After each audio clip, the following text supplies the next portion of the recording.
Talk about a fried egg. I lasted about 5 minutes out there. I said, to heck with this. I'll do this in the morning. And I don't have any inside information. The lady that did it, she got in there. She made it happen. And he doesn't shy away from opinion. And I do enjoy drinking cold beer at ballparks. So if that makes me a baseball fan, then I'm a diehard baseball fan. It's Hacker After Dark on 1010XL. And a very good Wednesday evening to you, Jacksonville. It is Hacker After Dark, 1010XL, 92.5 FM with Dylan Denmark. The Hacker Ryan Green with you. Glad you are with us as we embark on another sports talk journey here on Hacker After Dark. The Jaguars were off today, back at it at the Miller Electric Center tomorrow morning. In fact, I'm scheduled to talk with Jaguar rookie running back Bashel Tootin tomorrow morning, and you will hear that conversation, of course, tomorrow night on our Thursday night edition of Hacker After Dark. The Jaguar scrimmage down at the stadium on Friday. Looking forward to that. There will be no Hacker After Dark on Friday as we will have the stadium scrimmage. So last show of the week is tomorrow. In fact, Friday is going to be a really busy day. We got High School Media Day down at the stadium in the morning. Then Denmark, I have about a 3-hour halftime break. And then we got the Jaguar scrimmage at the stadium on Friday afternoon/evening. But we love it. It's football season. Football is right around the corner. And speaking of that, Denmark, I didn't prop you on this, but I think your reflexes are probably good enough to get my drift. So tomorrow night in Canton, Ohio, there's actually a football game that's going to be played between the Detroit Lions and the Los Angeles Chargers. Very, very excited. But Denmark, they had to get to Canton, Ohio, right? They had to actually do something to arrive in Canton. So do you realize, oh boy, play it again. That is music to my ears. The Los Angeles Chargers got on a plane today. The Detroit Lions got on a plane today. They flew to Canton, freaking Ohio. And we have the NFL Hall of Fame game 24 hours from now. I don't care if it's preseason. I don't care if none of the starters are going to play. We're going to keep you updated pretty much all night on a Thursday night edition of Hacker After Dark. It is the first NFL game, preseason, regular season, whatever, since the Super Bowl with Philadelphia and Kansas City. So happy. Be gone. That's right. That's Dempsey doing, I guess, an impression of me, if memory serves. But yes, the NFL preseason does get underway in less than 24 hours. We will talk Jaguars tonight, even though they did have the day off. My buddy Ben Troop, former All-American tight end at the University of Florida. He was also a second-round draft pick of the Tennessee Titans. We will certainly talk DJ Lagway in Florida, but I'm going to ask Ben Troop about Travis Hunter, about the Jaguars, and a little bit about his Tennessee Titans. That conversation with former Gator All-American tight end Ben Troop comes up in about 30 or 35 minutes from right now. Also, in the 9 o'clock hour, Justin Mello of the Draft Network will join me to look at some of the young Jaguars that will make their preseason debut 10 days from today, a week from Saturday.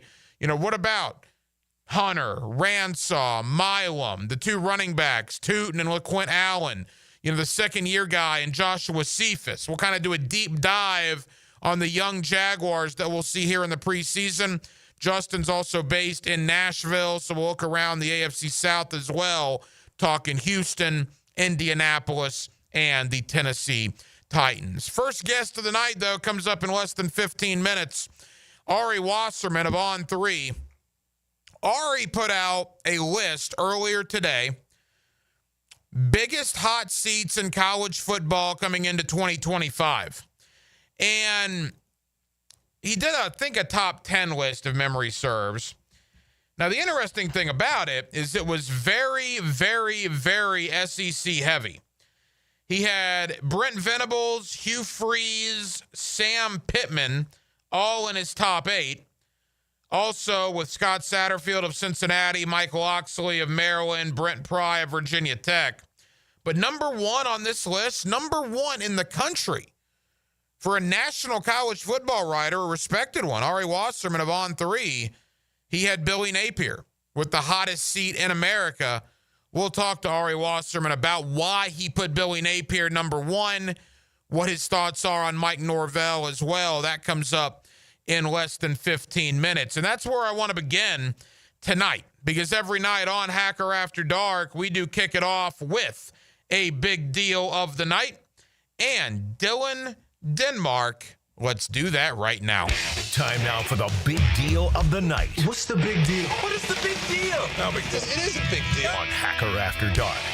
So I put this tweet out pretty late, about an hour ago.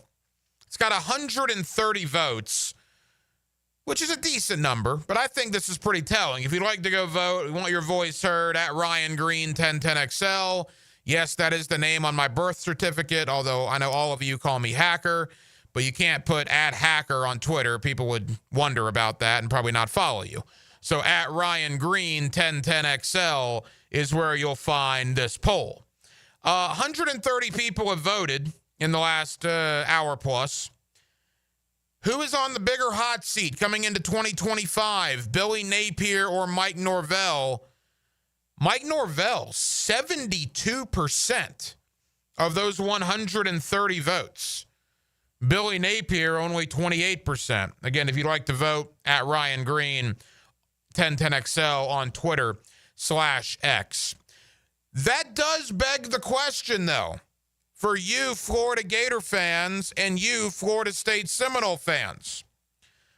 Are both of your guys on the hot seat entering 2025? Florida, I know you had a lot of positive feelings, positive emotions towards Billy Napier after he beat LSU and Ole Miss and Florida State and won the bowl game to finish 8-5. He got another year. A lot of people did not think Billy would get a fourth year. He did, and he ended pretty strong last season. But we know how Florida Gator fans are. You know how you are. And what's going to happen is after they start 2-0, when they go LSU, Miami, Texas, and Texas A&M, 3 of those 4 on the road, and they go 2-2 or worse in that 4-game stretch, Billy Napier will be right back on the hot seat in Gator Nation. That is just the reality of the situation there. In Florida State's case, Mike Norvell could do no wrong at 13-0. I don't even count the Orange Bowl. They didn't have any of their guys. So they were 13-0. Got the business in the college football committee's eyes. And then just a disaster of historic college football proportions. How you go from a 13-0 regular season to 2-10 in one calendar year is absolutely incredible. It's unfathomable. Mike Norvell this time last year had just signed a brand new contract. Remember that? Which is why, despite 2-10 in 2024, heck, he could go 2-10 again in 2025. Are you going to pay $50 million to buy him out of his contract? I don't know. I had Irish Schofel on warchant.com last night that said he thinks Norvell might be in trouble at 6-6. 2-10 to 6-6 is a massive improvement. Florida State boosters aren't going to care, though, apparently. They will care about the $50 million buyout, but Norvell probably does need to go better than 6-6. So, again, the question remains. Billy Napier in Gainesville, Mike Norvell in Tallahassee. Are you happy with both guys? Are you upset with both guys? Do you think both guys are on the hot seat? Do you think both guys will survive in 2025? Florida and Florida State, you're kind of united in a common interest there. Winning is all that matters. And you got a couple of coaches that haven't done enough of it as of late. Will both guys be here in the 2026 campaign? I would tend to doubt it, actually. I don't know who survives, but I think one will probably be back. The other, probably not. Because, again, there's a lot of smoke about Billy Napier in Gainesville, or at least there was. There will be again soon with this schedule. And there is obvious smoke with Mike Norvell in Tallahassee coming off that 2-10 campaign. whether it's fair or not, when you're the head coach of the Florida Gators or you're the head coach of the Florida State Seminoles, you need to win. It doesn't matter what hand of cards you were dealt. It doesn't matter injuries. It doesn't matter one iota. Seminole fan and particularly Gator fan have no patience. None whatsoever. And I love you. You listen every night. You live with us. Look, there was a time when I was not an objective broadcast journalist, and I fit right into Gator Nation as a guy that just didn't have a lot of patience and also blamed the referees every time a Florida football team would lose a game. I have come full circle in that regard. I try to look at it from a bigger picture perspective now. But I know as well as you do, Gator fan, you're going to be unhappy very quickly if they lose to LSU or Miami or both. And Florida State fan, you're already unhappy. And if Alabama comes into Doak Campbell in 1 month, a month from today, as a matter of fact, and beats the brakes off of you, that Norvell noise is only going to get bigger and bigger as the season gets underway. Interesting year for both the Gators and the Seminoles, and it will be very, very interesting to see how it all transpires and unfolds with both Billy Napier and Mike Norvell. Denmark, your thoughts. Napier, Norvell, who's on a hotter seat coming into 2025? I definitely lean Norvell. If I had to guess right now, Napier has his job next year this time. Norvell, I'd say he does just because of the buyout. If not for the buyout, is Norvell in serious trouble? Oh, 100%, yeah. Because you got to think you have to pay that buyout, and then you have to pay the next coach coming in. So I just don't think that's going to happen. So I would lean Norvell, though, just coming off 2 wins. And if it doesn't look good from the jump and, you lose the team like you did a year ago, it's not going to be good. Mike Norvell's contract is going to be a barometer for moving forward to not do that. To not now look, he had 2. Did he have 2 good years? Yeah, he had 2 good years, right? He had a 10-win season and then the 13-win season. So he won 23 out of 25 games at one point. So I guess maybe that's a little different. It wasn't a one-year wonder. Look, Norvell was bad his first 2 years at Florida State. It was awful. Remember the Jacksonville State Hail Mary? I mean, it was a dumpster fire. But then he has back-to-back 10-plus win seasons. He gets rewarded with that contract, and then the bottom just completely falls out. Billy Napier, if nothing else, is consistent, right? They haven't had a 10-win season yet. They also haven't had a 2-win season. I think the lowest Florida's been is 5, and the highest is 8. They've been in that 5 to 8 window for Billy's 3 years. Again, Napier and Norvell, both on the hot seat. I do disagree with some of the thoughts nationally. And again, we're going to talk to Ari Wasserman of On3.com. He put out the list. He has Billy Napier as the hottest seat in America. He doesn't have Mike Norvell in the top 8 of the hottest seats in America. And when a list comes out like this, it's a talking point, it's a conversation, but I like to go a little deeper. That's what you should expect from us here on Hacker After Dark. I want to get the guy on that wrote it. I want to ask him directly, why is Norvell not on this list? Why is Billy Napier at the top of this list? So let's ask the guy who wrote it. Ari Wasserman, On3.com, does a terrific job covering college football. He joins me next. It is a Wednesday evening here in Jacksonville, Florida.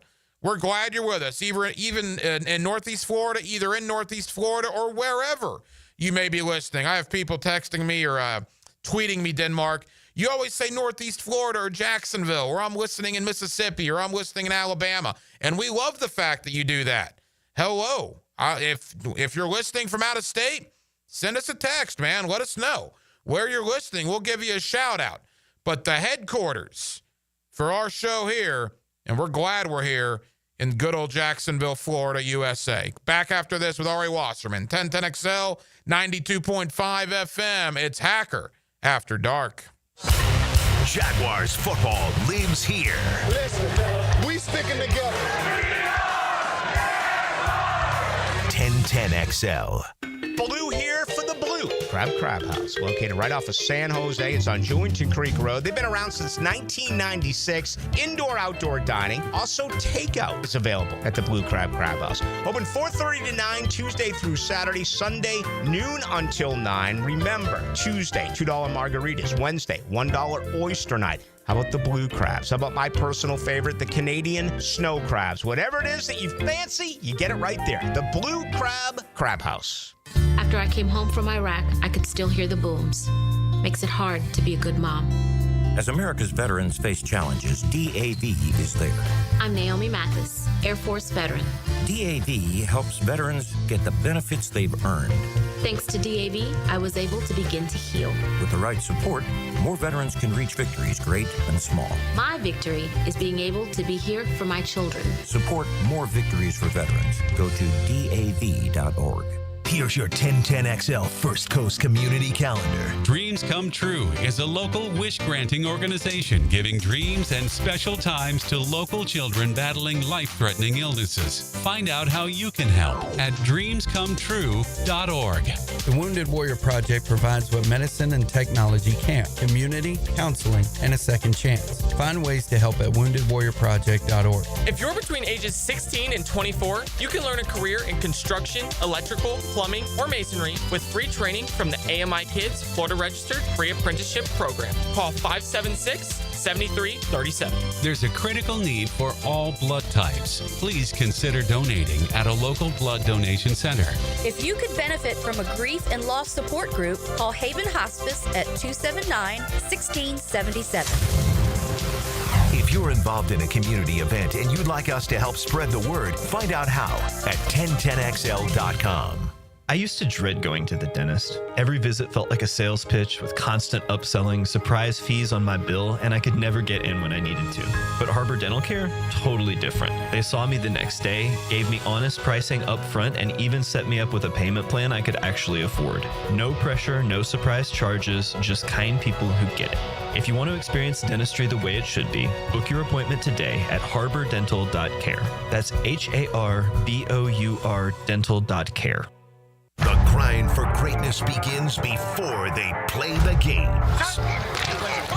Training camp is here, and 1010XL is there. From the practice field straight to you. Wrapped up by Roland Leash Plumbing and Green Acres Sporting Goods. Denny Thompson here. Look, don't get left in the dark. We're all trying to reason with hurricane season, so at least be prepared. For top-of-the-line generators in Jacksonville, I turn to Tyson. Licensed pros at Tyson deliver reliable, whole-home standby generators and provide fast repair service. They even do custom installations for local businesses, so don't wait. Ensure seamless installation and peace of mind.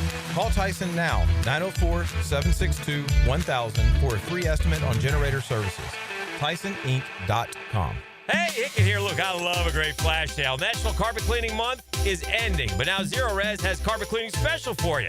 If you're at the beach, you got kids playing outside for the summer, graduation, whatever, get your carpets clean. Book this flash sale at ZeroResJacksonville.com or call 287-5727. Tell them Dan sent you. Flash sale ends this Thursday. Buy 2 rooms of carpet cleaning and get the 3rd room absolutely free. Zero Res, spell it backwards or forwards. It's the right way to clean. Zero Res. At Cannons of Jacksonville, they know that when you're towing anything, you gotta have products you can rely on. With over 50 years of fabrication expertise, the family at Cannons can repair or install precisely what you need to tow with confidence. Whether it's a heavy-duty hitch, trailer frame, gooseneck, tow bar, or any other towing accessory, Cannons will provide you with unmatched precision and durability. For all your towing needs, visit cannonsofjacks.com, where quality and customer satisfaction collide. If you're ready to transform your yard with a fence that stands out, elevate your curb appeal with Superior Fence and Rail. Superior takes pride in offering first-class service, friendly installers, and unmatched fence products. Mention this ad and get $250 off your next project. It's time to get off the fence and call today. When you're on the fence, about a fence, SuperiorFenceandRail.com. 1010XL is presented by Farah & Farah, exclusive injury law firm of the Jacksonville Jaguars. Protecting you and your family. Call 396-5555. Jacksonville. Now, another great guest on the Checkmate Coatings phone line. Hello. Your floor's missing piece. Back here on 1010XL and 92.5 FM in the city of Jacksonville. We are glad you are with us. The Florida Gators have opened up camp, year number 4 for Billy Napier. Of course, some interesting news coming out earlier this week. DJ Lagway day to day with what many are reporting is a calf strain of some sort. Certainly worth monitoring. But what about the Gators here in 2025? And what about Billy Napier coming into year number 4? Ari Wasserman of On3 does a terrific job covering the world of college football, and he's always kind enough to join us here on 1010XL. Ari, how we doing? Good. How are you? Ari, we're good. Thank you for the time. I saw on 3 you put out your list of the biggest hot seats in college football entering 2025. There was very much an SEC flavor at the top of that list, and right there at number 1, the hottest seat in America, in your opinion, stood Billy Napier. What was your thought on why you put Billy at the top of that list? Because he almost got fired in the middle of last year. I think that people, the response to that has been interesting because I've got a lot of Florida fans asking why I put him on the list to begin with. And it's like, am I missing? You can help me. You're in Jacksonville. You help me. Am I missing something here? I thought that was like the easiest choice to make because he's facing a really tough schedule. Florida fans want to be a playoff team. You're heading into a season in which you have a really good team. Like, I don't know. Like, the reason why I put him number 1 and not number 2 is because DJ Lagway's injury concerns scare the hell out of me. And if you're him, you have a sophomore quarterback who's spent, basically his entire career at Florida banged up in one way or the other, holding your job in his hands. But, like, this didn't really seem, as I was writing it, like a very controversial thing, but the reception to it to some degree was, and I'm kind of confused by that. Yeah, it's interesting. Look, Billy Napier, people at this point last year did not think he was going to be here in 2025, and then all of a sudden, at the end of the year, you knock off LSU, Ole Miss, Florida State, you win your bowl game, and there was a little confidence in Gator Nation, some chest being puffed out this offseason. But Ari, you know as well as I do, man, after the first 2 cupcakes, all due respect to USF, but let's be real, Florida should win those first 2 games. The 4-game gauntlet's unbelievable. At LSU, at Miami, home Texas, at Texas A&M. I mean, if Florida goes 2-2 or worse in that stretch, I completely agree with you. Gator Nation will be up in arms again. Yeah, I mean, it's like part of this is just an unfortunate schedule, but part of this, too, is that if you're a Florida coach, your fans demand that you be in the national championship picture. And, like, it hasn't been the case during his leadership.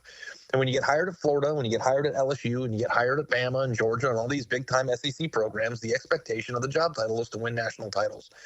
And I know that things change and conferences have expanded, and, doing so is a lot harder now in this new system than it was in the past. But I just struggle with the notion that there's no reason why he should be on the list when he could have been fired in the middle of last year. In fact, we were anticipating it. So, the thing that I'll say about Billy Napier, and I've only met him one time, so I don't really know him that well. I certainly don't know him as well as my co-host, Andy Staples, on our podcast. What I do know is that he's an easy man to root for. He has kind eyes. There's just something about him. I don't know what it is. Where you want to see him be successful. And, if he were to get into hot water this year because his quarterback were injured, that would just be a crappy hand. No one's rooting against it. And I think that rooting for that, I should say. And the thing with writing a hot seat list is you do have a bunch of people who, say, well, why are you writing a story about, coaches that could be or should be fired? That's kind of, Bush League. And the only reason why you write about these is A, it's an important piece of context heading into a season, and B, it's an outline of the real life challenges that these people are facing. Billy Napier could be fired. Do I think he should be? Do I want him to be? Of course not. But he is in a position right now as Florida's coach to reach a certain expectation. I actually think that their team is good enough if things bounce their way and they stay healthy to, be a playoff contending type team. But how many years do you get in Gainesville, Florida, before, you are in trouble if you don't make the playoff? And I think we're already at that intersection. We were at that intersection last year. The expectation is to be able to beat Georgia and to beat Alabama and to win national titles. And I think we're around that time where that needs to start becoming a reality.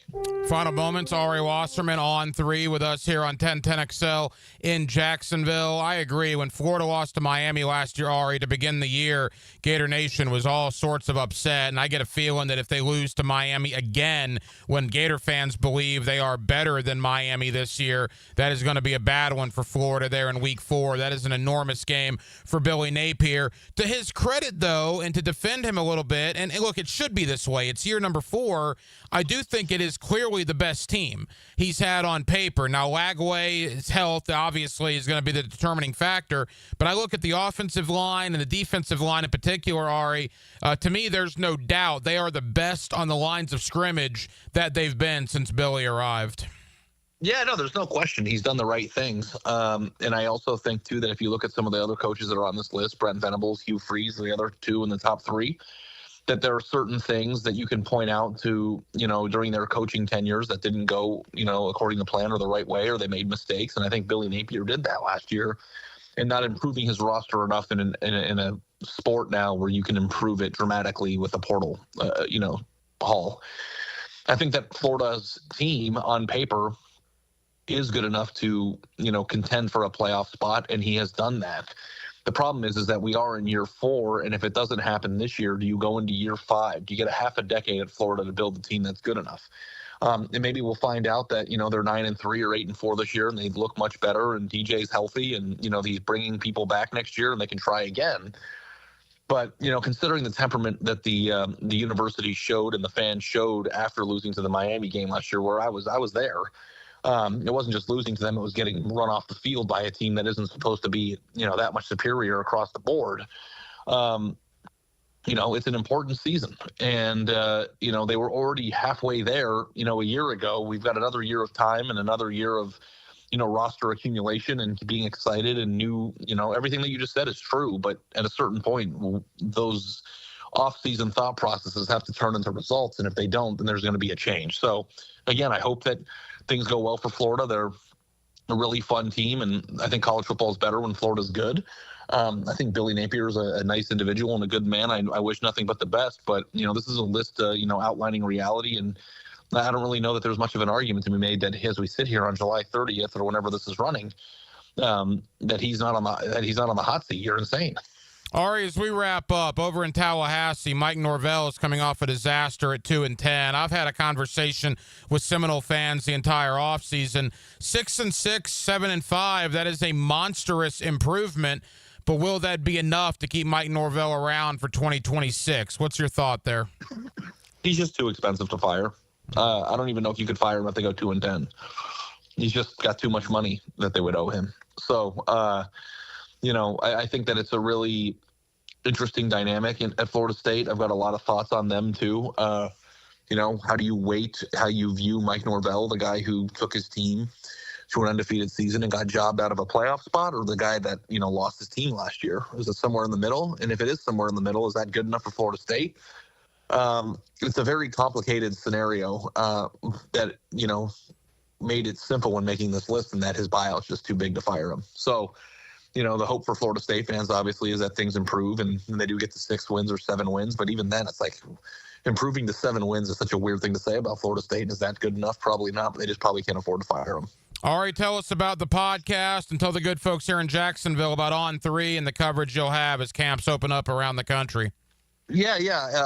I'm sure people in Florida are familiar with my co-host, Andy Staples, and we have a podcast about college football called Andy and Ari on 3. We go live, or we post a show, I should say, Monday through Friday right now at 2 o'clock Central Time on YouTube. You can listen to that wherever you get your podcasts. And during the season will be Monday through Thursday every day. And then, of course, on Saturday night to recap the Saturday. So, on3.com for your recruiting coverage needs. Andy and I write columns, and would certainly welcome any new listeners or readers to the fold, and certainly appreciate you having me here and giving me an opportunity to speak my piece. Ari Wasserman of On 3. Ari, appreciate the time. Thank you, my friend. We'll talk again soon. Anytime. Thanks for having me on. I appreciate you, and have a good rest of your day. There you go. Ari Wasserman of On 3 with us here on Hacker After Dark. Look, I appreciate Ari coming on. I think Billy Napier's on the hot seat. All right. I'm not breaking any news there, and I think he's definitely going to be on the hot seat depending on what happens with that 4-game stretch, LSU, Miami, Texas A&M. Do I think it's fair? No, because I don't think there's a team in America that would go 4-0 in that stretch. I'm not sure how many teams in America would go 3-1 in that stretch. I mean, think about that again. At LSU at night in Baton Rouge in front of 100,000, drunk Cajuns on the bayou. You know how that's going to go. Florida's not going to win out there. They never win at night out there. Then you go to Miami. Okay, well, Miami. I mean, that's not easy. Back-to-back road games. Then you have a bye. Then you have maybe the best team in America coming into the Swamp in Texas. And then you go play a Texas A&M team in Kyle Field and College Station that I don't know why is not getting more national love. They're not being talked about at all. I've talked to people out at College Station. They love it. They love the fact that they're under the radar. They think they're going to be pretty good. So that is brutal, right? And that doesn't even take into account, oh, by the way, the Georgia Bulldogs here in Jacksonville. You still have to go to Ole Miss.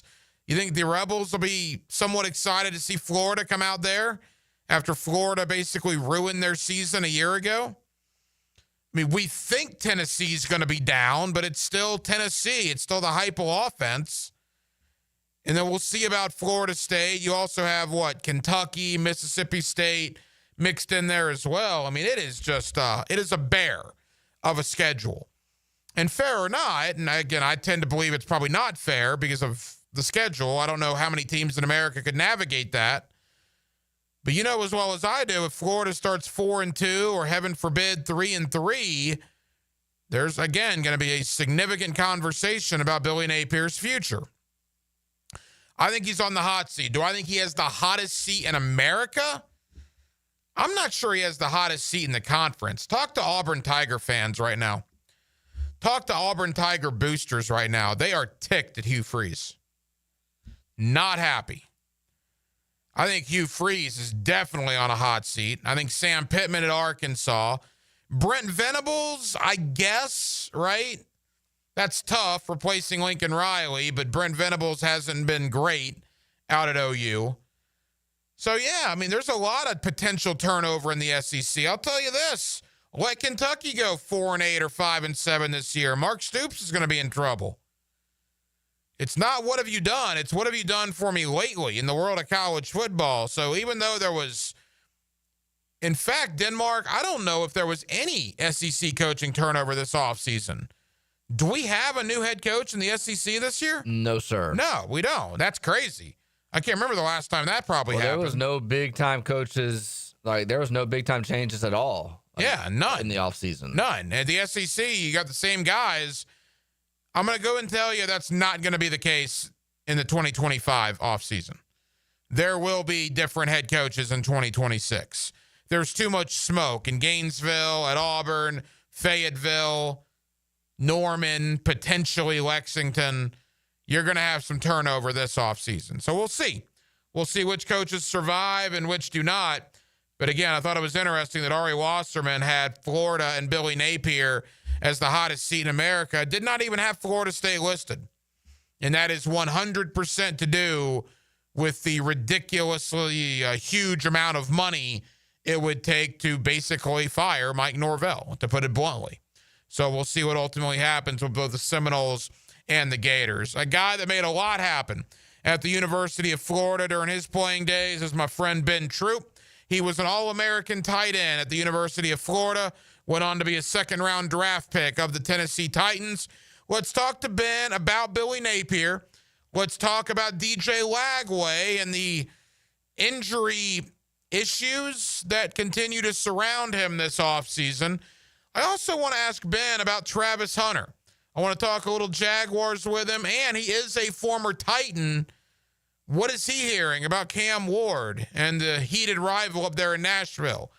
We'll do a little bit of a lot with former Gator All-American tight end Ben Troop. He's next. Wednesday night, Jacksonville, Florida. Glad you're with us. Hacker After Dark. Get loose in the corner and tight on the straightaway. That 2-car was all over the place. Sunday at Iowa Speedway. What'll he do? Powered by the Plumbers and Pipefitters Local Union 234. From the station with the most horsepower. 1010XL. Here's Linda Beaver. The dog days of summer are here, and so are the hottest deals of the year. Whether you're hauling down the street, cruising on the beach, or just escaping the heat, we have the ride you're looking for and the wow you experience you deserve. Save big on select models with sizzling summer savings, low financing, and limited time bonus cash on all trades. So don't sweat it. Come beat the heat at Beaver Automotive, where the summer deals will wow you.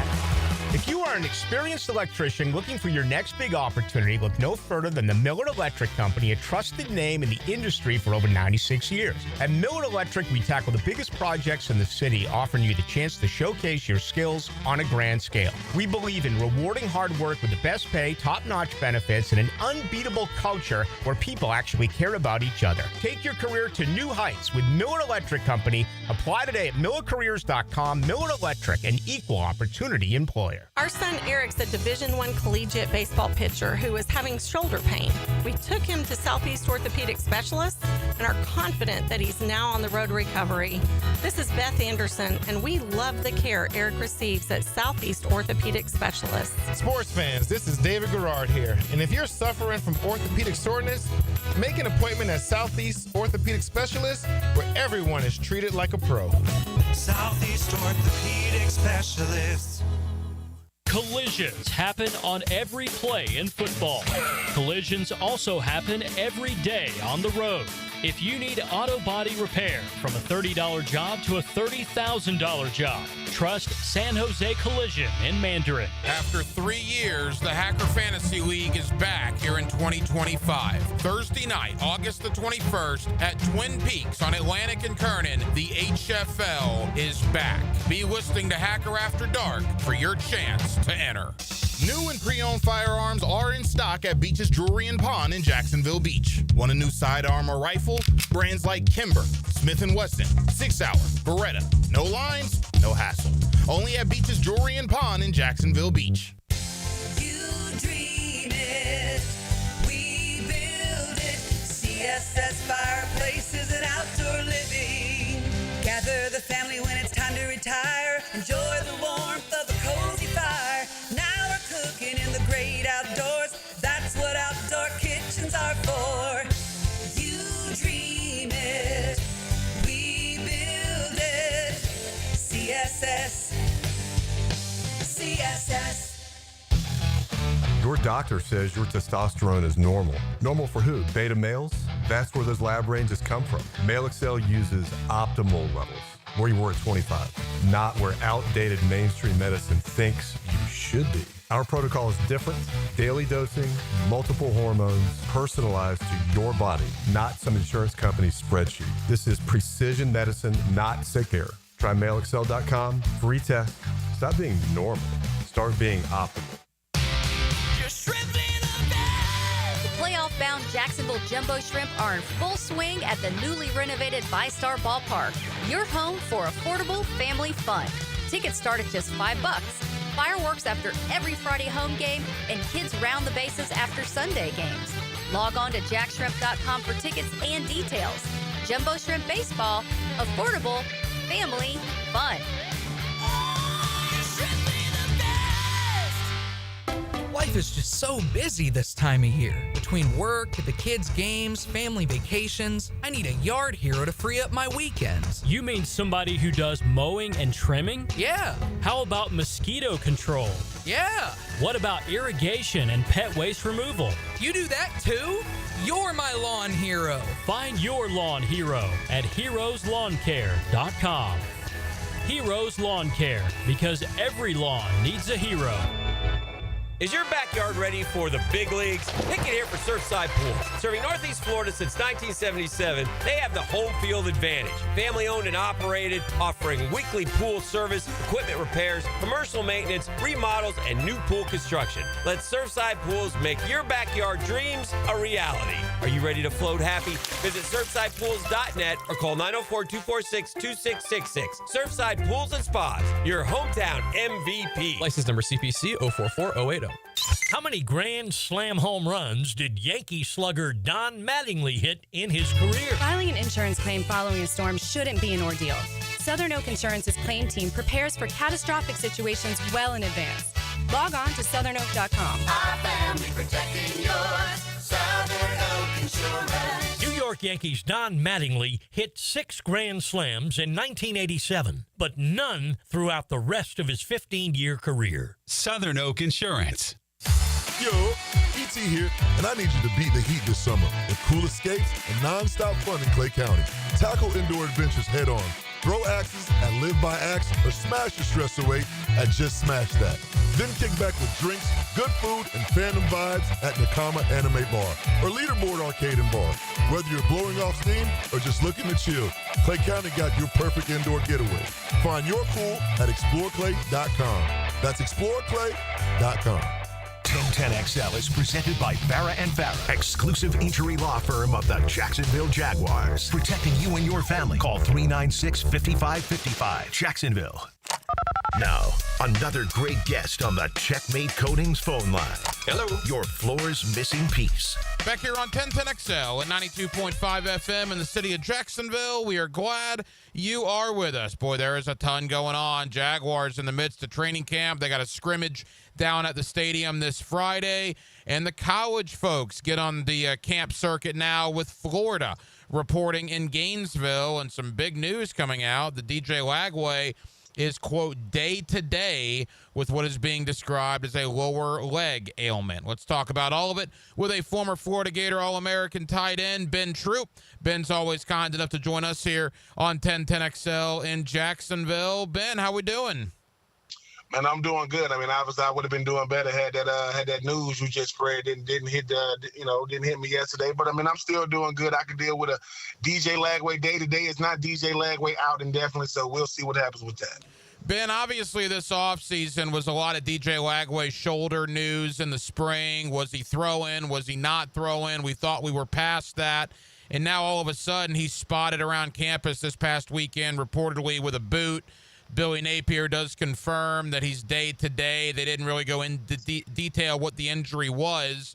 There is some speculation that it is potentially a calf, which leads the mind to wander there as well a little bit, if we remember Tyrese Halliburton from about a month or so ago. What is your overall thought on Lagway and these ailments that continue to seem to plague him a little bit? I mean, it's unfortunate, and Ryan, when it comes to NFL, when it comes to college, high school, pro, whatever, you're gonna deal with the injury bug. How you respond to the injury bug gonna have a lot to do with, your longevity in the sport. I give DJ Lagway a lot of credit for what he did, what he was willing to do for Coach Napier in the spring, by when knowing that he wasn't gonna participate in it, but still going out there dressing out, still talking to the media. But a calf injury is always very, very, very, very, it can be very, very problematic for a guy in DJ Lagway who doesn't get enough credit for being a dual threat, but definitely can utilize his legs. They're going to definitely, they're going to definitely be on the side of caution when it comes to a guy like DJ. But you want to know how serious are his injuries, because we're not talking about the shoulder anymore. Now we're talking about a calf. And how much more injured was he in the spring? Because if everybody's talking about the shoulder, maybe he was dealing with the calf then. They will be monitoring him. But in a social media-driven, high-profile, five-star quarterback-driven world, DJ Lagway is about as high profile as it's going to get. Everybody's going to be watching the calf of a one DJ Lagway in Gainesville. Former Florida Gator All-American tight end Ben Troop with us here on 1010XL. Ben, whether it's fair or not, there are starting to be conversations. When you think about the hamstring last year, there was a reported sports hernia situation. Then you go to the shoulder, and now this lower leg ailment, that DJ Lagway could be very soon getting the, quote, injury-prone moniker. Is that fair? It's very fair because let's face it, I mean, you can't run from titles that came along well before you. I give you another former Gator when he was with the Jags. To me, the greatest Jag there is, Fred Taylor. He had to deal with the injury, prone situation. And it's not something that you can control. It's not like these guys aren't doing everything they possibly can to be as healthy as they can, but your body can only do so much. I mean, they say DJ Lagway is close to 250 pounds. I weighed 250 pounds at tight end when I was at Florida. I couldn't imagine a quarterback being that big and carrying around, that's his walk around weight. He's gonna have to deal with the criticism, Ryan, one, because he's the quarterback at Florida, and two, because he's at Florida. There's nothing he's gonna be able. Either he's gonna not listen to when people talking bad about him, or he's gonna use it as fuel. Well, and you look at the schedule too, Ben, and again, this could be all for naught. I mean, DJ Lagway could be back to 100% this time next week. But for the here and now, when we hear day to day, all right, you start looking at that calendar. All right, I mean, Long Island, I think I might be able to play quarterback for Florida, and they can beat Long Island. USF in week 2, that's going to be a little tougher. You'd like to certainly see Lagway back for that. But September 13th, you have to have Lagway when you go to the Bayou to play LSU there at night. So is that the target date? I mean, if this thing does blow up a little bit, September 13th is the target date that you have to see Lagway back on the field? I think it's got to be rock solid date.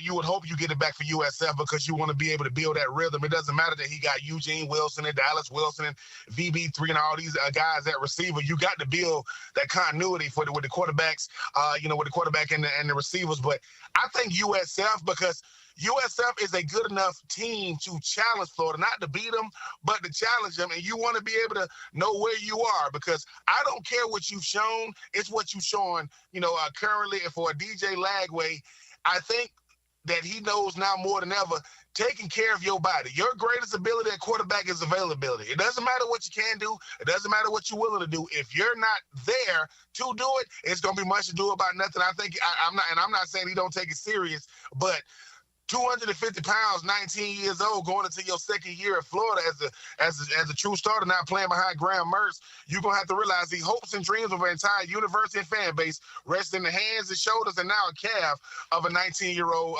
true sophomore. Ben, you look at the other storylines coming into Gator camp as they get underway. It's not the most glamorous position, but you look at the 4 guys on the lines of scrimmage, Sapp and Banks on the defense, Slaughter and Barber on the offense.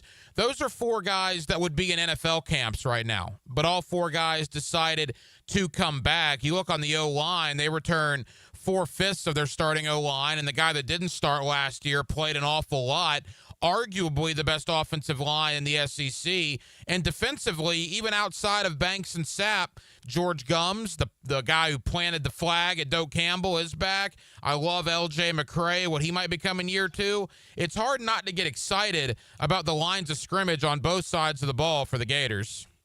I mean, I think you took the words right out of my mouth, Ryan. I think when you're talking about what a team is built through, you built through the offensive and defensive line. You talk about Banks and what he showed last year. You talk about Sapp, one of the biggest guys deciding to come back. You talk about Slaughter, who is, the best center in the country. I think for Florida this year, when your best players are on the offensive and defensive line, Tyreek Sapp, I can see him talking about making practice really, really bad for the O-line, making him not even want to practice that way he can make it bad on the O-line he faces on Saturdays. It doesn't matter what you got at the secondary position, at the linebacker position, at the running back, quarterback, and receiver and tight end position, if you can't have guys to create a new line of scrimmage. And I think Florida definitely has that. And you got them in the trenches. You got them on the outside. You got them in the trenches. You got them at center. I think for this team, you have so much. You got starters with a lot of playing experience, but you got depth. I mean, LJ McCray, for him to not be a starter is not because he's not good enough. It's because of the guys in front of him. And I think Florida definitely have the horses in the stable right now. They definitely got the thoroughbreds. But this schedule, starting week 3, is going to test them from week 3 to the end of the season. But I do think they got the depth and the starters to push through the hardest schedule in the country 2 years in a row. A couple of more for former Florida Gator All-American tight end Ben True. Troop. He's with us here on 1010XL. Ben, I want to focus on the Jaguars towards the end. Final thought on Florida. Let's go to your bread and butter, the skill position on the offensive side of the ball. Look, we think the running game is going to be pretty good with Jaden Ball, Jackson. We'll see about Trayon Webb. He's also listed as day-to-day. But I want to talk about the pass catchers. You mentioned Trey Wilson. We know Sturdivant, the transfer from UCLA, and a lot of promising young players. But again, you know as well as anybody how tough it is for freshmen to come in and make a big impact. Do you think Florida at wide receiver and at tight end has enough to supplement DJ Lagway in that offensive plan?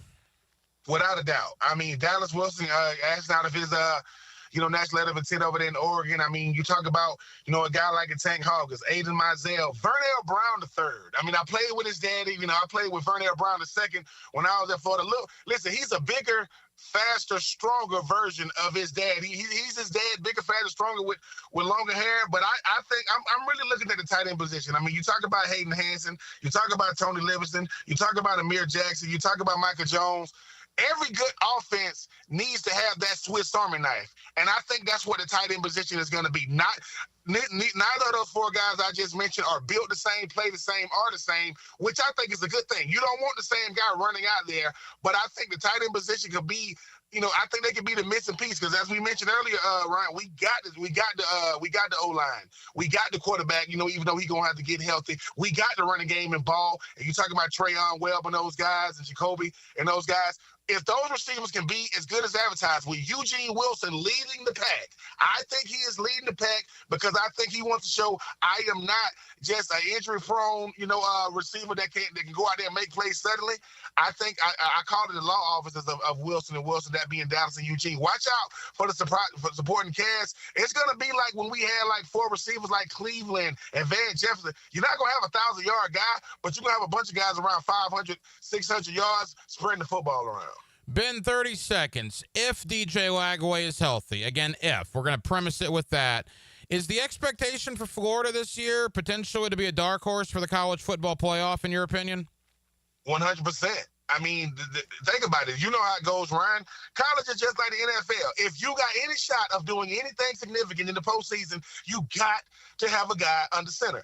Every team talked about making the college football playoff, regardless of what school they at. They got a good quarterback. DJ Lagway is in that conversation, and they got a supporting cast around him that he can go out there and win games for you. But they ain't putting him in position to where he got to win the game. I think DJ and Florida definitely could be a dark horse to be a college football playoff contender. Final moments with Ben Troop. Ben, let's focus in the NFL and the time we have remaining. The Jacksonville Jaguars are a week into training camp. And I got to be honest, man, through the spring and the summer, I thought it was cool to say, yeah, Travis Hunter is going to play a lot on both sides of the ball.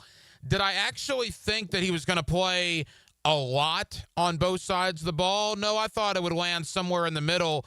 The closer we get to the season, Ben, I'm starting to think he is going to try to do this. I mean, the guy's got all the swag in the world. He's got all the confidence in the world.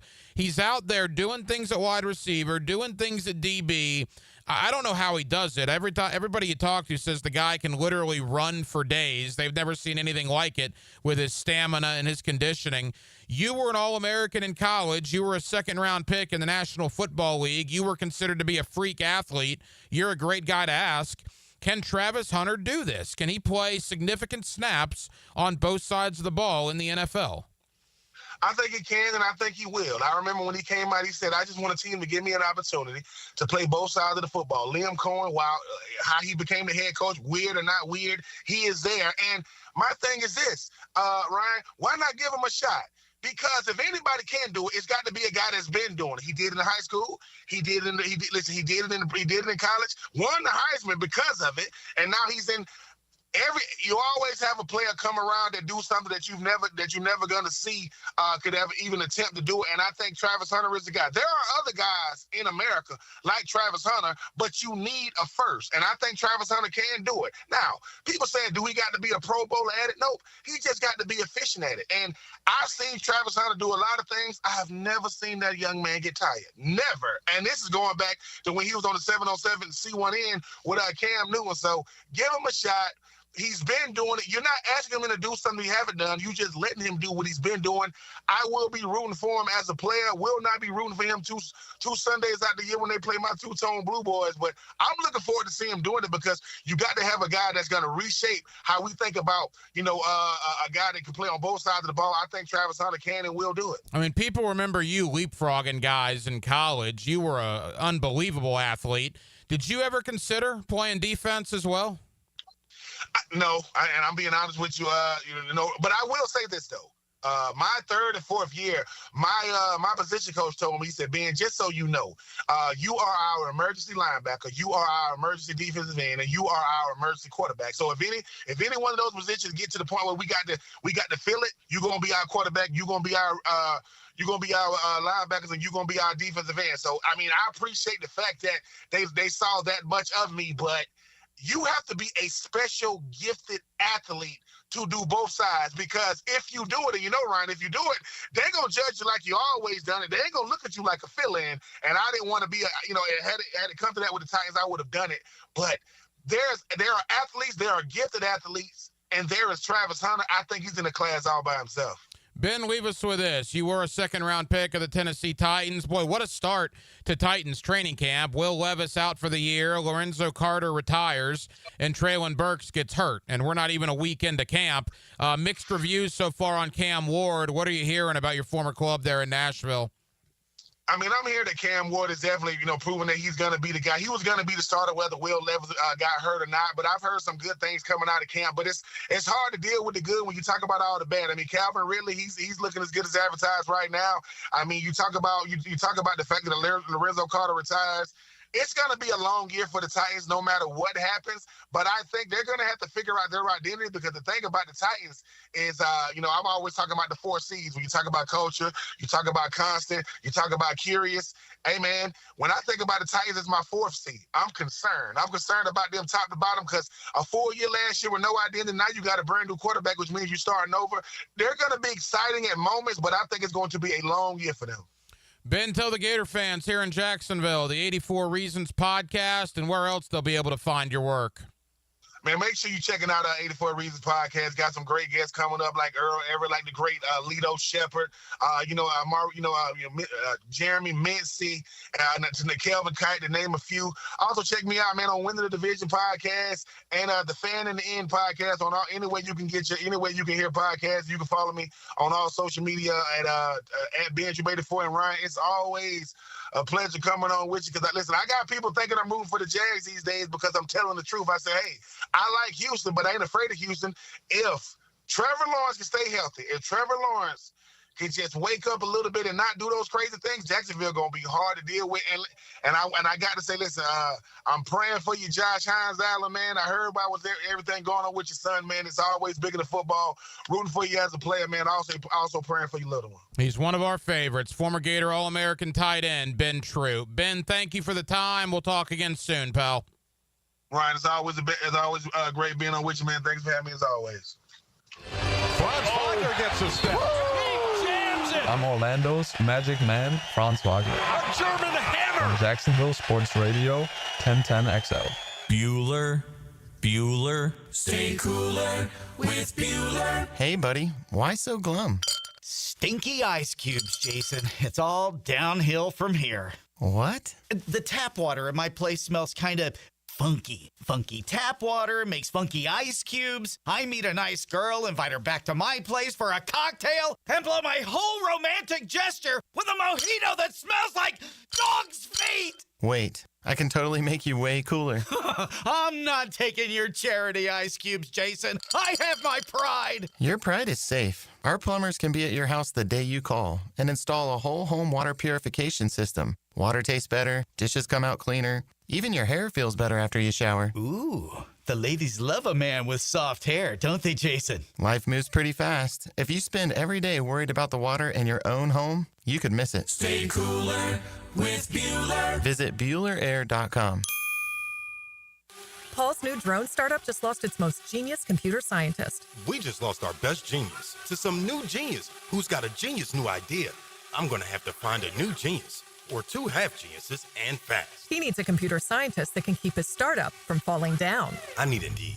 Indeed, you do. When you sponsor a job on Indeed, it's easier for talented candidates to find it, which makes it easier for you to hire them. Visit Indeed.com/credit and get $75 towards your first sponsored job. Terms and conditions apply. Let's get the work done. Training camp is here. Up, quick feet, quick feet, quick feet. 1010XL's training camp coverage is backed by Roland Reach Plumbing and Green Acres Sporting Goods. Go, here we go. Let's go. It's live now. Let's go.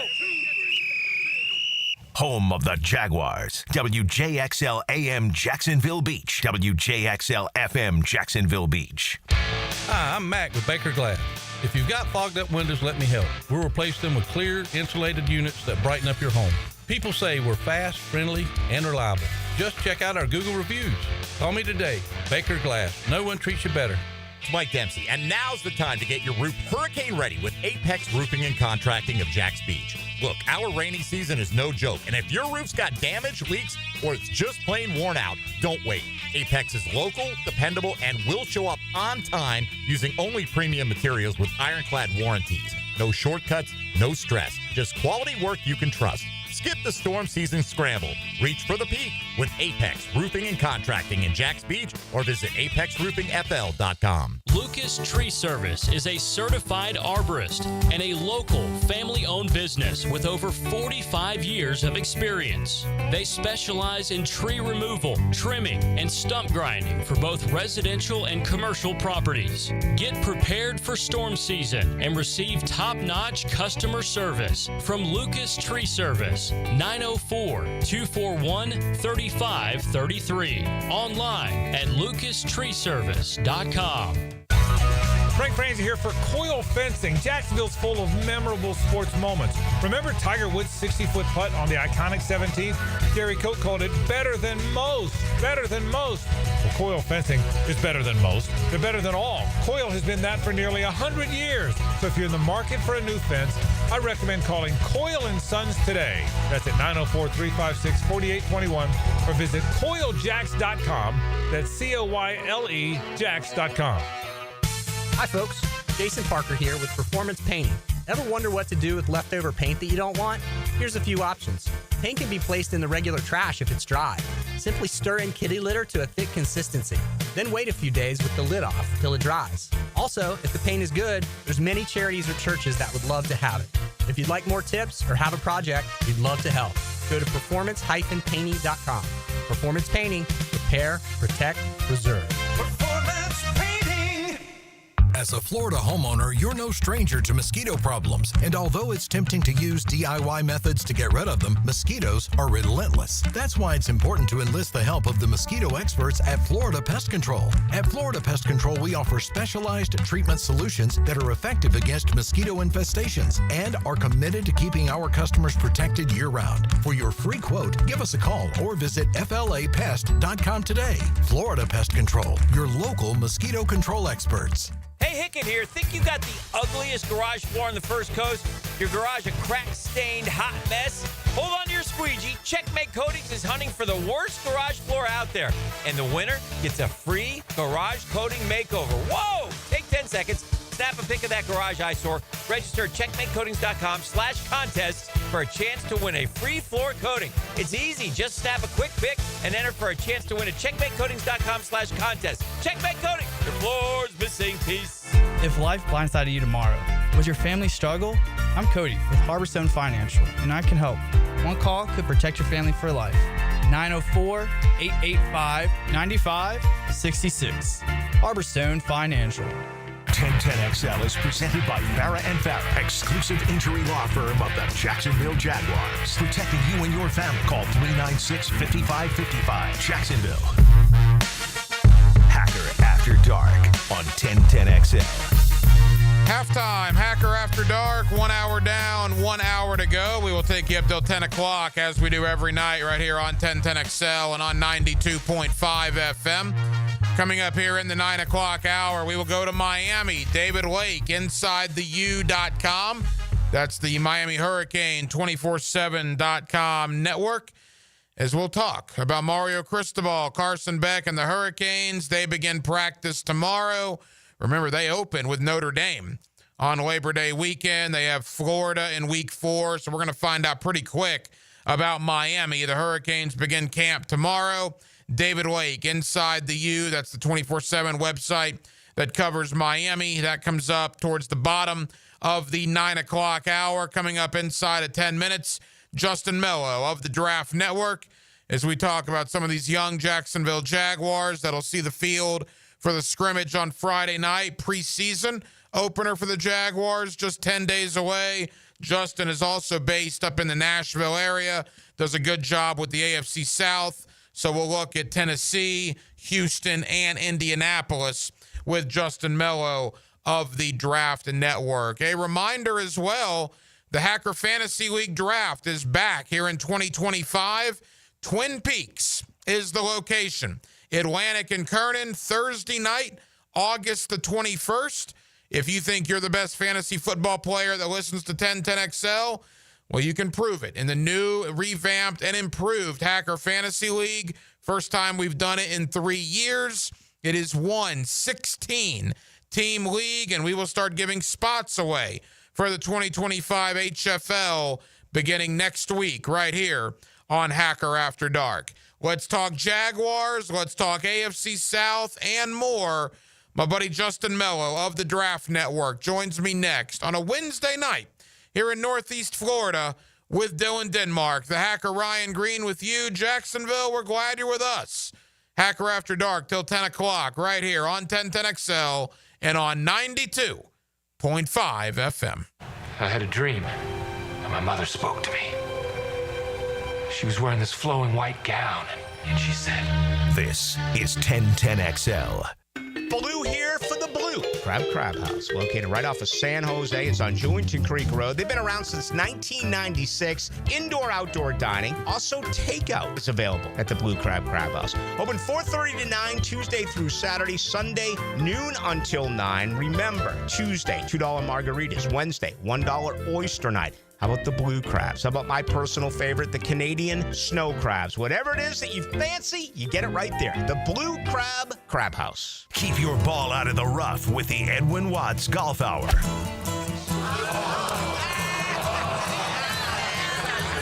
Get great golf tips from the experts every Saturday morning at 10. The Edwin Watts Golf Hour on 1010XL. I've been having knee problems for probably 6 months, and my knee was getting worse, and I had heard about Southeast Orthopedics on the radio, and I gave them a call. They got me right in. Dr. Kevin Murphy did it. It was painless, and it's been doing fantastic.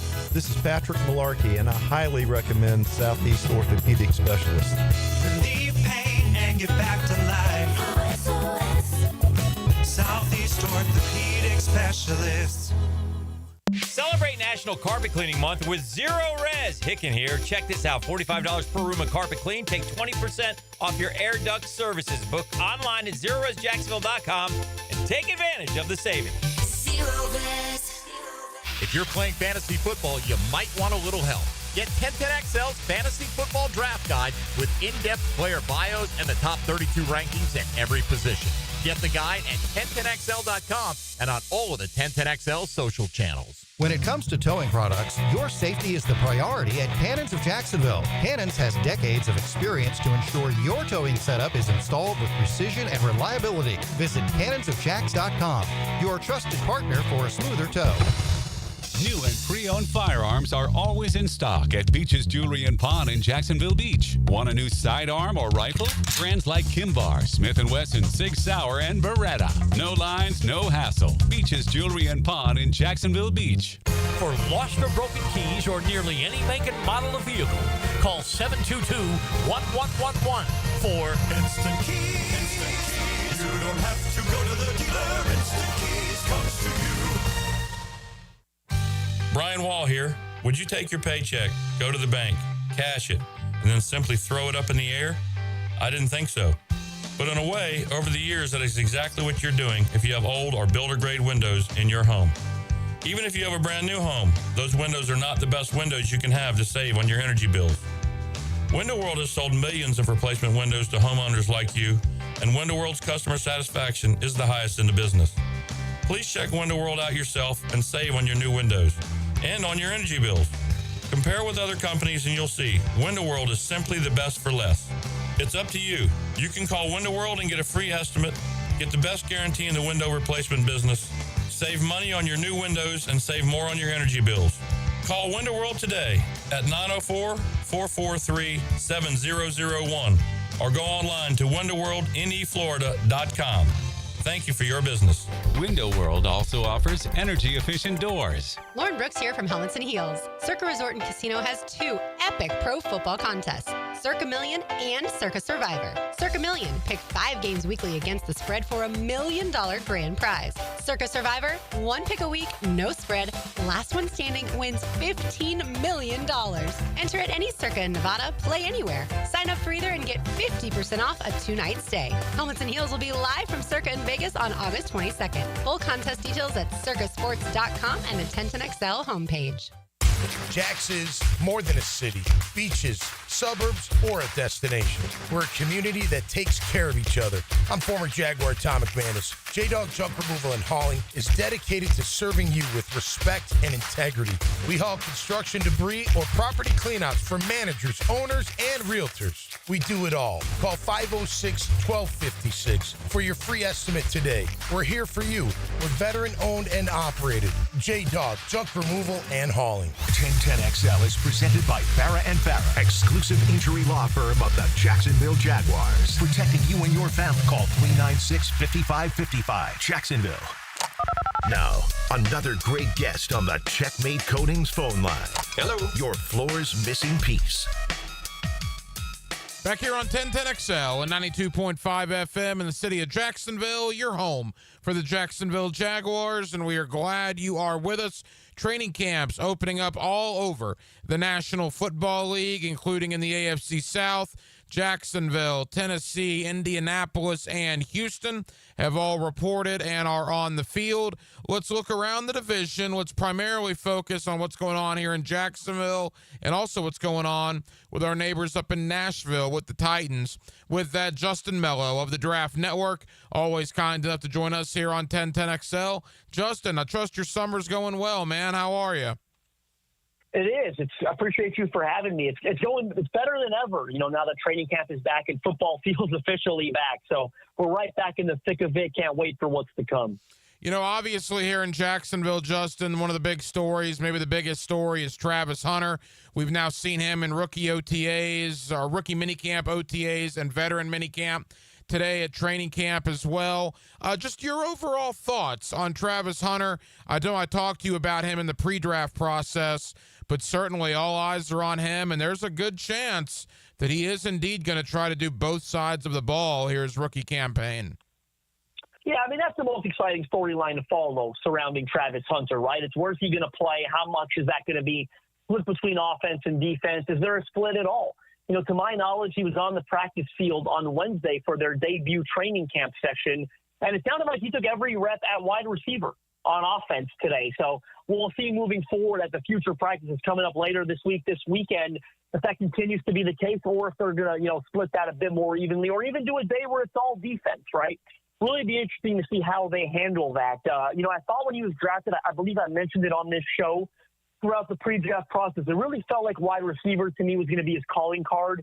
Those guys get paid the big bucks for a good reason. It's one of the highest paid positions in the sport right now. We know Liam Cohen, an offensive-minded guy. They're trying to get Trevor Lawrence back on track as a franchise quarterback. We also know wide receivers, again, it's where these guys are getting paid. Just seems like both player and franchise had a lot more incentive, I think, to use Travis Hunter at wide receiver. And the early indication at training camp, again, him taking every rep on that side of the ball in his debut training camp practice, to me, strong indication is that's where he'll be doing the majority of his work this season. Justin, how do you think his game will translate with Brian Thomas Jr.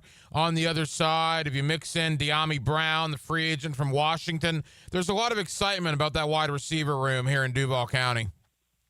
Yeah, with Brian Thomas Jr., I was a big fan of what he does down the field. He creates explosives. We saw that all throughout his rookie year.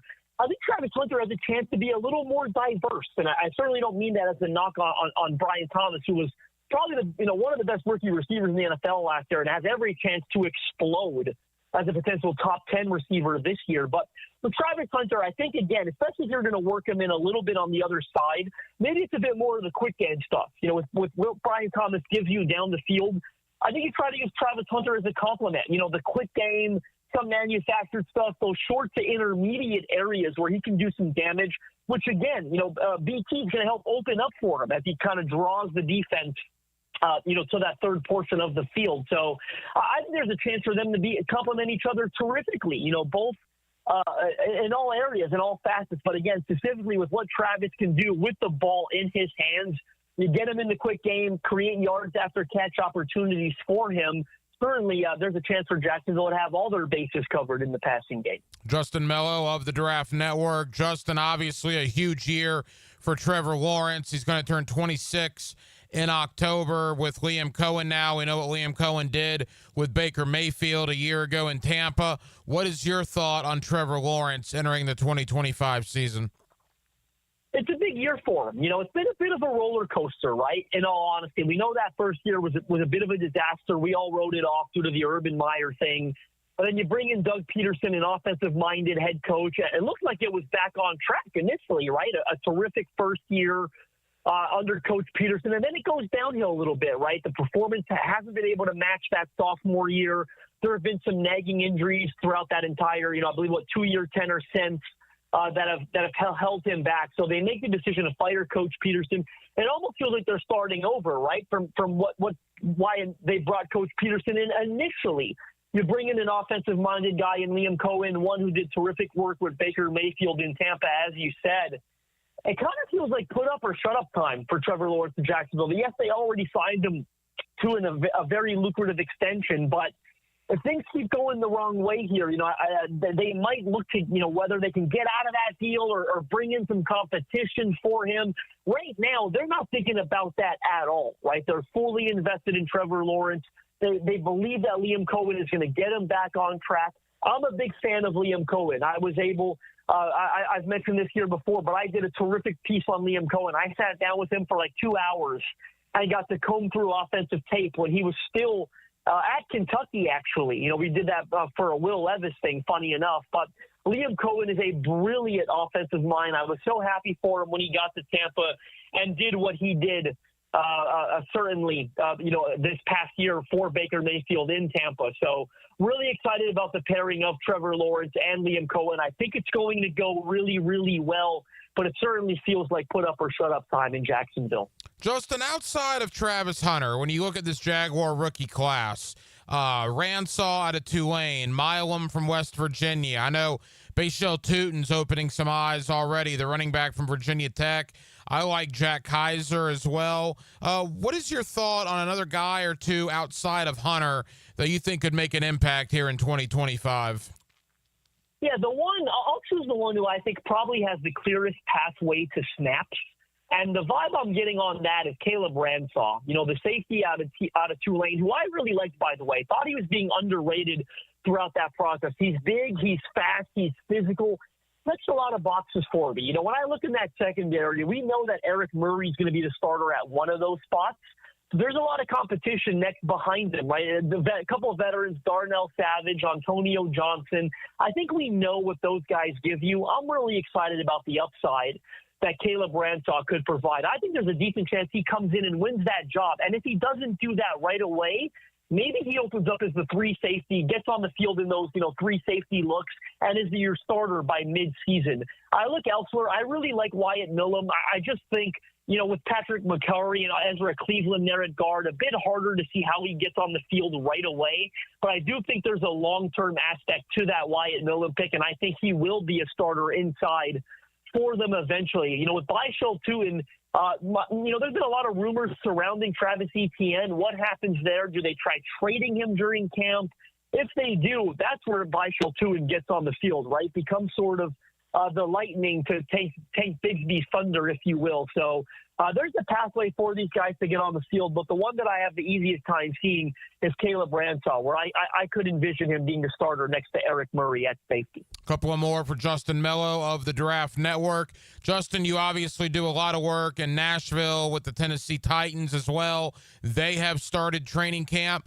Boy, an interesting start to camp, right? Will Levis, that news comes out. He's done for the year. Lorenzo Carter, the former Georgia Bulldog, retires the day before training camp begins. All eyes are on Cam Ward, certainly, but not an ideal start for the Titans here in training camp.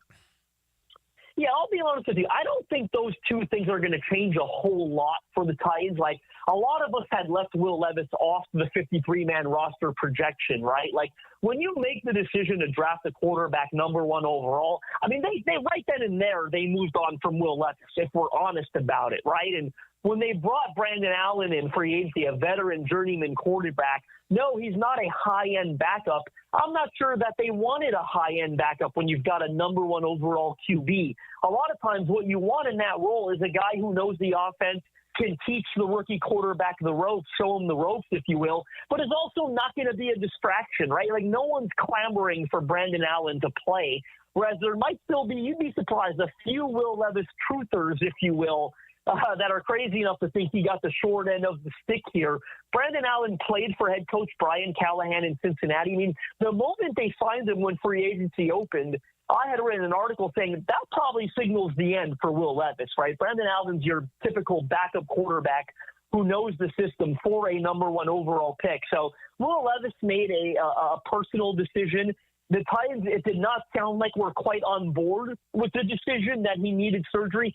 He went and got an outside opinion regarding that and decided to make that decision for himself. Certainly felt like a strategic decision, put himself potentially in a better situation next year when he's going to be trying to get out of there again and get to a place that'll actually give him a chance to play. Regarding Lorenzo Carter's retirement, certainly the Titans are very thin at edge. It's probably the most concerning position on the entire roster. It does not look good. With that said, Carter was probably going to be their 4th option, almost certainly. You know, they signed Draymond Jones in free agency to a 1-year deal worth up to $10 million.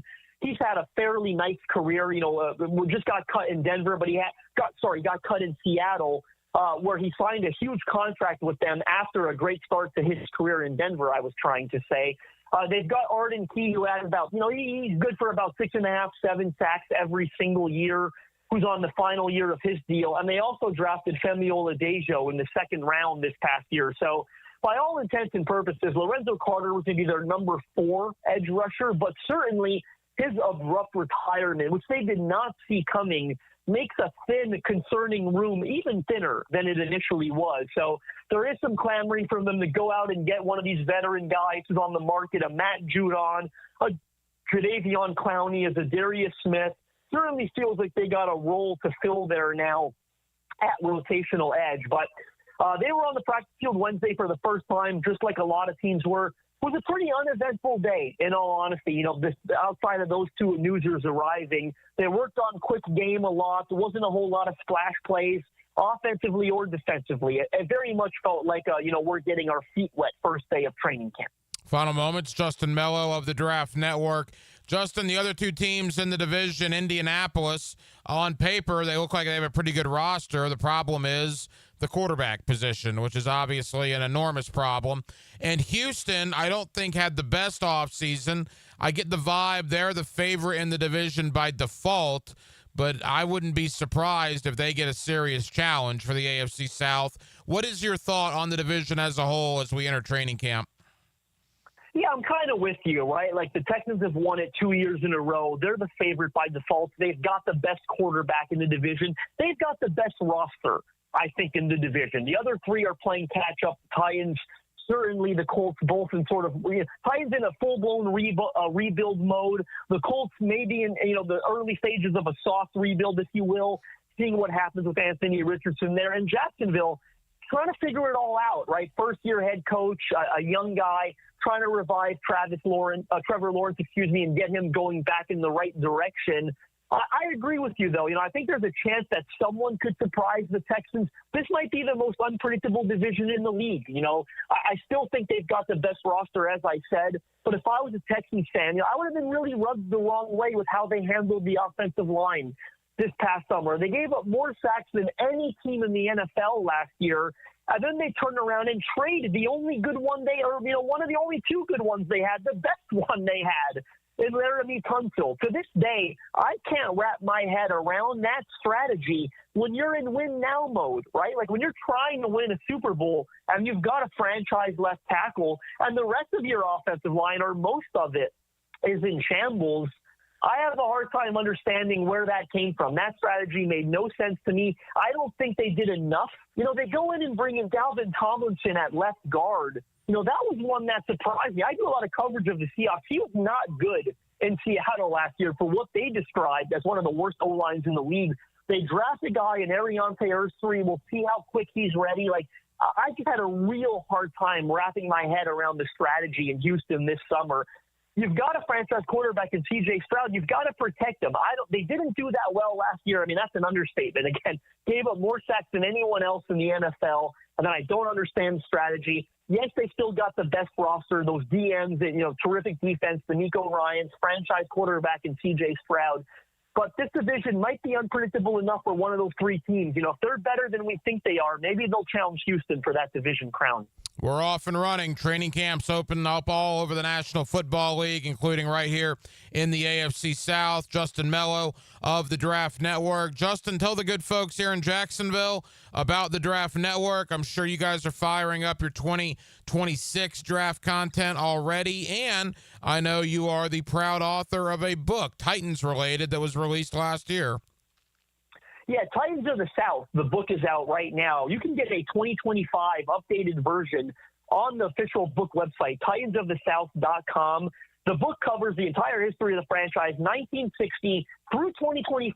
If you get the updated version, it includes a brand new chapter that details the process of drafting Cam Ward #1 overall. This is a special limited edition of the book. We've only got 1,000 copies of it. We've already sold about 35% of the stock that we have. With every purchase, we are giving away a free player illustrated trading card. Titans fans of the NFL, they're going to lose their mind when they get that card in their possession if they buy the book. TitansOfTheSouth.com, limited edition 2025 version. We're on free shipping as well if you purchase the book through the official website. Can't wait for people to get their hands on it. They're going to love it. Over at the draftnetwork.com, starting to kind of set down the building blocks for summer scouting 2026. College football season not far away, so we're kind of laying all that groundwork to get right back into the mix of it. Justin Mello of the Draft Network. Justin, I know you're busy. Thank you for the time. We'll talk again soon, pal. Pleasure was mine. Thanks for having me. Taking calls and taking names. I want to know who I'm talking to. Just don't call him names. That's enough! Why do you guys keep doing that? Mike Dempsey. Buenos tardes! 10 to noon weekdays. Great glorious day. On 1010XL. Rick Ballou for Coy Dental. That's right, Carlson Dental is now Coy Dental. Dr. Lee has been practicing there for 9 years, has purchased the company. The Coy Dental team still has the same great dentists and staff. And remember, if you get nervous visiting a dentist, don't. There's never a problem at Coy Dental. With light sedation for cleaning, then deep sedation for all your restorative needs. Coy Dental, 2 locations in Jacksonville. When your plumbing backs up, your septic's acting shady, or your AC quits on a 95-degree day, who are you going to call? Duck Rooter Plumbing, Septic, and Air Conditioning. Don't take just our word for it. Here's what real customers are saying about their experience with our company. Megan in the office was so helpful and polite. Scheduling was easy, and the tech showed up right on time. From plumbing and septic to air conditioning, we do it all. Call 904-862-6769 or online at duckduckrooter.com. When you're stuck, call the Duck. SportsForecaster.com has all the data you need to project tomorrow's winners. Register for free and track the performance of all your favorite players and teams, including all your fantasy team picks and prospects. Sports Forecaster has the most detailed player profiles on the web. Precise depth charts, every transaction, every injury, every news update. No ranting or raving, no preening or barstool bluster. At sportsforecaster.com, you get the timely info you need for every game. Sportsforecaster.com. Sign up for free today. AA Automotive helps keep your vehicle in dependable and safe condition. Call Sam, Harry, or Joe, and they'll check your brakes, tires, fluids, electric, and motor, so your ride runs smooth on the road. That's AA Automotive on Richard Street. Take a radio boat ride with Captain Cabot on the Ring Power Fishing Forecast Show. Reeled in by the Pest Pros at Royal Pest Services and awaken 180 weight loss. Thursday nights at 6 on 1010XL AM. Hurricane season on the First Coast can leave you in the dark, so why not get a head start on storm season with a home generator system from American Electrical? They've sold and installed more generators in Jacksonville than any other company around, with scores of whole home generator installations throughout North Florida. That's right, American Electrical has been installing and repairing thousands of generators for over a decade in Duval. Keep your loved ones and property protected. Log on to american-electrical.com and see how they can help you. Frank Frangie here for Stanley Pools. If you're dreaming of putting in a pool this year, choosing the right company is the most important decision you'll make. I've trusted Stanley Pools to build my pool, renovate my pool, and maintain my pool. Stanley Pools has been the best in the business since 1988, and they're still family-owned. Call them today at 904-269-7277 or find them online at stanleypoolsfl.com. That's Stanley Pools, a family tradition of fine swimming pools. If you're tired of weekend projects turning into weekend disasters, you're not alone. Building a fence isn't as easy as it looks. And let's face it, your neighbor still hasn't fixed his lopsided masterpiece. But Superior Fence and Rail makes it easy. Highly trained professionals, top quality materials, and a fence you'll love for years to come. Skip the stress and call the pros today. When you're on the fence, about a fence, SuperiorFenceandRail.com. I'm with Greg from Cycles of Jacksonville. I always brag on what you guys have on-road and off-road. But Greg, tell everybody about what's happening on the water, because you got loads of opportunity. We do. We've got lots of boats in stock. We got the Honda 19-foot Fisher Runabout. We've got the Coach pontoons, all of them with that legendary Honda motor and legendary Honda reliability, which you always want when you're out on the water. You could be cruising along the Intercoastal or out on the ocean, but check it out. Facebook page ready for all of you to see. Cycles of Jacksonville, or their showroom on Atlantic near Regency. Hey, Hicken here. Tired of glasses or contacts? Discover customized vision solutions at Bowden Eye & Associates. Dr. Bowden's team offers cutting-edge options like Evo implantable Collamer lenses or refractive lens exchange and classic LASIK, designed to fit your life. Picture perfect vision for reading, driving, or just enjoying the day. It's easier than you think. Call now for your free screening.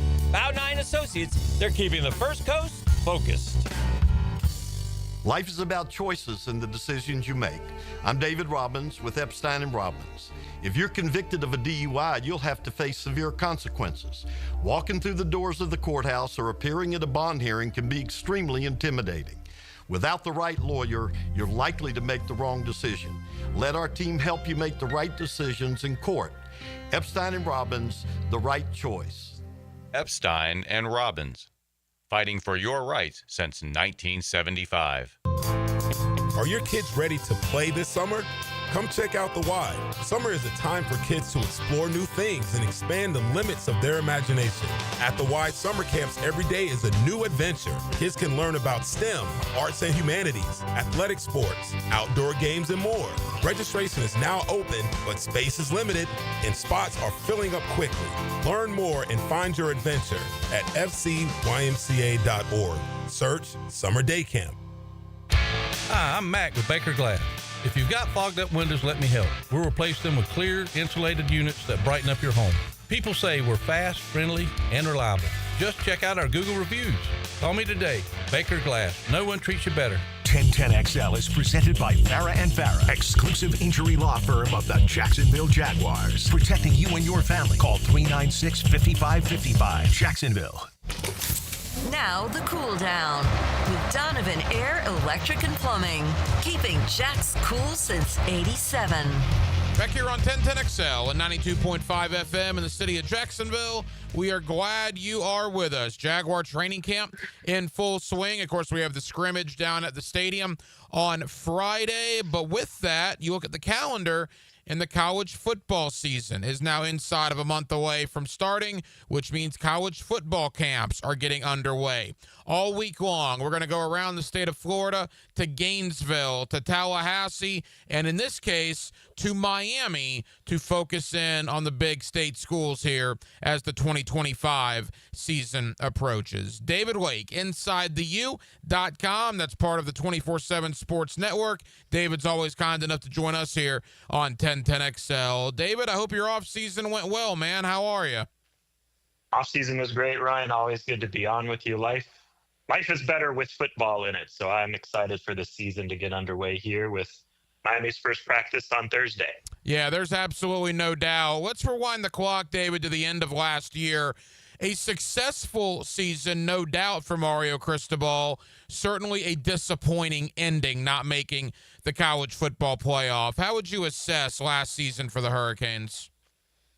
Yeah, kind of similarly. I mean, definitely Miami took a step forward as a program, which I think is worth noting. You know, Miami won 10 games in the regular season, finished with a 10-3 record after losing the bowl game.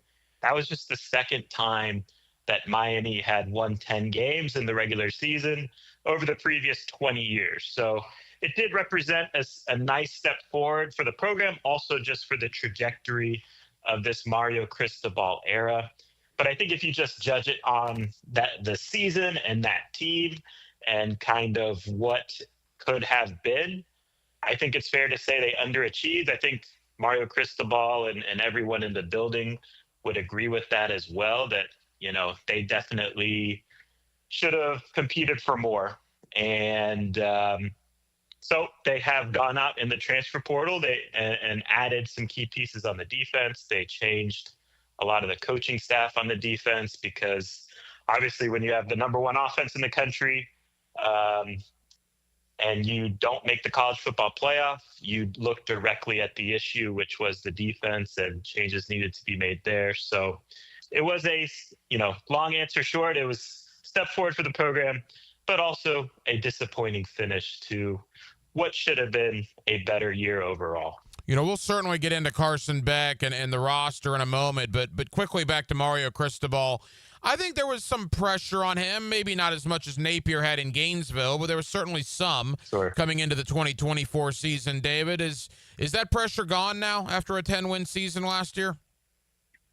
Definitely not. I mean, I think, look, the standard, fair or unfair, and that's a conversation in its own right.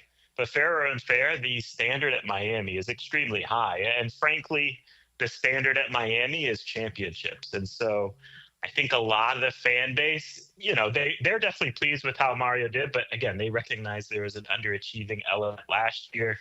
It's not anywhere to the point of like getting pitchforks out or anything like that. But the fan base does want to see continued progression.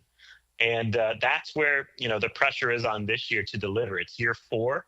And that's kind of winning time for any coach because these are all his players. This is his culture, his systems in place. And so it is time to win big. And Miami, as a university, has ponied up big time with resources to support him and allow him to put him in a position to win big. And so the pressure is on to win big. But, is his job on the line? Absolutely not. David Lake, InsideTheU.com, part of the 24/7 Sports Network, as we preview Miami football. They begin camp down there on Thursday. All right, Carson Beck won a state championship at Mandarin High School here in Jacksonville. Yep. That's no more than 10 minutes from where I'm talking to you. So certainly a lot of people have followed Carson Beck's career, was very good at Georgia, and certainly the most high-profile guy in the transfer portal now goes to Miami. What is the thought on Carson Beck heading into the season? I think to this point, there's a lot of optimism internally at Miami as to what they're getting in Carson Beck this year. I mean, obviously the first step that, the first hurdle to clear was just the recovery from his UCL surgery back in December. He said, and Mario Cristobal echoed this at ACC Media Days, that he's kind of been been ripping it since basically early May. So the recovery went smooth. He's worked out with the team all summer. No issues with the arm to this point. So hopefully that continues during fall camp. And, look, frankly, Carson Beck has led arguably the top program in college football the previous 2 years. So he knows how to lead a program, how to get it done. I think at Miami, there's a hope that, last year at Georgia, drops were an issue from his receiving core. I think they also feel like at Miami, his offensive line at Georgia last year won't be as good as what he plays behind at Miami this year. I think they also feel like, frankly, their running backs are more talented this year than what he was playing with at Georgia last year specifically. So, and then you add in the elements of like not playing against SEC opponents week in, week out. I think they feel like there's a lot of reason for optimism and confidence that Carson Beck can be one of the better quarterbacks in the country this year with all these elements coming together. So they're very excited. I think it's fair to recognize too, and look, I'm not predicting this type of production, but this time last year, there was a lot of skepticism towards Cam Ward. And, Miami elevated him in a nice way. A lot of credit to Cam Ward, too, for putting in the work and elevating his game in his own right. But I feel like there is a sense that Miami can also help elevate Carson to reach his potential as well. I think they're very confident he'll be one of the better quarterbacks, if not the best, in the ACC. With the 24/7 news cycle, David, a lot of people know what Carson Beck is getting paid with NIL. He's replacing Cam Ward, who was the number one pick in the draft. I mean, those two elements by itself are a lot of pressure. And, oh, by the way, you're the quarterback of the Miami Hurricanes. There is a fair amount of pressure on his back coming into this year, correct? That's fair to say. I think he was asked this at ACC Media Days, and I think his response is a fair one. There was pressure at Georgia as well. Being the starting quarterback at Georgia is a pressure cooker of a job. To me, that's a harder job than Miami. I don't know. Maybe I'm wrong in that, but I think there's a lot more pressure leading Georgia's program than Miami's. But certainly I would have pushed back on that. I don't think ultimately that's anything that's going to really impact Carson Beck. He's in his 6th year at college, so he just needs to go out and perform. Now, if things don't go well from a performance perspective, is it because of pressure? I don't know about that, but it's certainly, a talking point, I guess, with the money factor and all that's out there. Couple more for David Lake, InsideTheU.com, part of the 24/7 Sports Network. All right, it wasn't just Cam Ward that left. There were a lot of guys that left. Arroyo, Restrepo. Yes. I mean, you can go on down the line. They're replacing a lot. Martinez as well. What about the guys that have come in? I know very active in the transfer portal. Does Miami feel comfortable that they've replaced a lot of those offensive weapons? I think they feel like from a dependability standpoint, they like what they have at the pass catcher positions. I think the fair question to ask going into camp, and hopefully they'll find out during camp, is does an explosive threat emerge that can be consistently counted on to generate some big plays when it's necessary? I think that is a fair question. You mentioned the portal. They went out and added 3 guys in the portal that are all seniors. They're all veteran guys that have produced at the college level. Why are they not in the NFL? It's because of that explosive element that they're kind of missing in that way. But they have been dependable receivers, CJ Daniels from LSU, Tony Johnson from Cincinnati, and Keelan Marion from BYU. So that kind of gives you that baseline of like, okay, we know what we got with these guys, but they are hoping like some of their recruited guys from the high school ranks take the next step and bring that explosive big play element, like a JoJo Trader, top 50 recruit. It would be massive for this offense if he steps up and becomes that guy.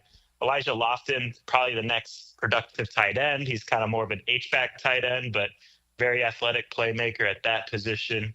And then true freshman Malachi Toney's a guy to watch too, but he's a true freshman, so out of the slot. So those are kind of, I think it's a solid group. Is it as special as last year? No, it's a step back. But they're gonna lean on the run game more this year, which I think, could be more productive with Mark Fletcher now becoming the main man. Jordan Lyle, in his second year, he is probably the freakiest talent of the group. And then they also added Shamar Brown from North Dakota State, who ran for 1,100 yards at the FCS level. So I think the pieces are there. Is it going to be as dynamic as last year's offense? No. But I still think it's going to be like a top 3 offense in the ACC. David, as we begin to wrap up, you look at Miami's schedule, and it's interesting because we're going to know an awful lot about the Hurricanes very early with games at home against Notre Dame and Florida in the first month. I mean, what is your thought on those 2 games in particular so early in the season? I think the Notre Dame game is going to be interesting because I think on paper, Notre Dame has one of the better rosters in the country, but they do have a question. And again, it might not be a bad thing. It's just an unknown. They have a question at quarterback. Was CJ Carr expected to be the starter? So to me, in that game, Miami needs to have that decided quarterback matchup between a veteran Carson Beck and a guy in CJ Carr who's making his first career college start. If there isn't if Miami doesn't have a significant edge there, I have a hard time seeing Miami winning that game. Then the Florida game, I think Miami, Florida got a lot better as that season progressed last year. Miami definitely whipped them in game 1 of last year's schedule. But this is, a much different Florida team that they're going to face this year. And I'm sure Florida's going to want revenge. DJ Lagway has cemented himself now as a quarterback. He's a much more talented guy than Graham Mertz last year. So that's going to be a rock'em sock'em type of game too. I think, look, both these teams, Florida and Miami, have early season matchups against Notre Dame and LSU, in which both those teams will learn a lot about each other from those games. So I think from a Miami fan standpoint, you need to hope that they at least split those games.